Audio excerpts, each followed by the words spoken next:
Thank you, and I welcome the opportunity to speak on this and thank my colleagues for tabling this particular motion, and thank the government for accepting the motion. Minister, every single time a government minister comments about An Post, they make the point that it's a commercial semi-state company with a mandate to act commercially, and that it is statutory responsibility for the state's postal service and post office network. But that statutory role needs to change and must be incorporated into it, offline avenue for all government services. The post office network is the only state-controlled network that has a footprint across the country that can provide such a service. And since the emergence of COVID-19 in March 2020, access to many government services have been restricted to those who don't want to or who cannot use the online digital options. And throughout the pandemic, our post office network remained open. And it is long-standing government policy that postal services would not be directly subsidised. But no one is asking for postal services to be actually subsidised whatsoever. The government has, in fairness, been focused on supporting An Post in the rollout of new services and in the delivery of the strategic plan. But part of that agreement in April of 2018 with the postmasters regarding the voluntary closures was that there would be a subsidy put in place over a 3-year period to allow An Post to put new and additional services into the local post office network, and that the state would also roll out services across the post office network. No state services have been provided in the last 3 years.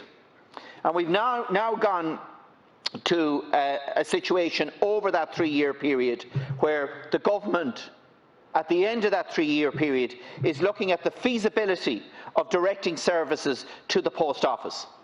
We have seen during the pandemic the important role that the post offices have played and the potential it has to develop new services, and yet here we are still talking about the feasibility of it.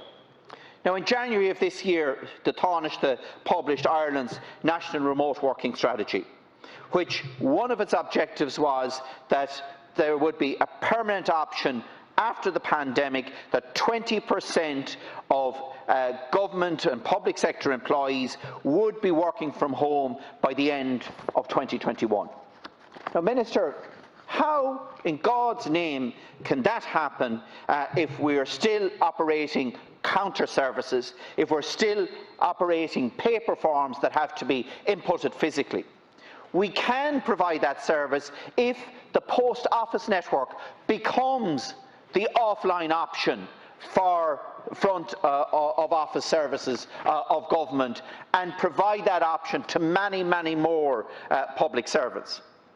But the difficulty is that the online service doesn't work for everyone. I'll give you one practical example of that.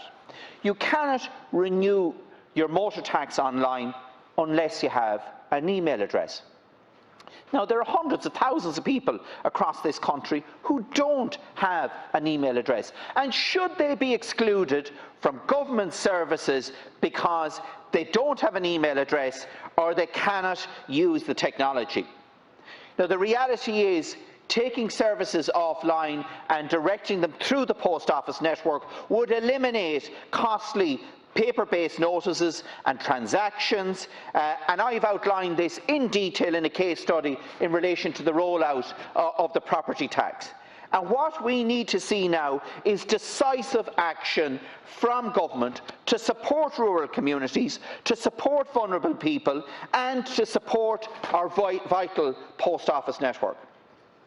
Now, the government, as you know, published the report on the provision of offline government services, which was established on foot of an interdepartmental group that was established in 2018, that produced this report in 2019. And lo and behold, at the end of that process, What has been the conclusion? To set up another interdepartmental group to look at it. Why is the support of our post offices always just one report away from action? The reality is that such a policy was taken prior to my appointment as Minister, and it nearly led to the collapse not just of the post office network but the company as a whole. And yet here we are, failing to learn from the mistakes of the past, continuing the political dithering in relation to this. We need to see action, we need to see urgent action, and we're committed to bring this back here to the House again and again and again and again until we see action to support this vital network across rural and urban Ireland.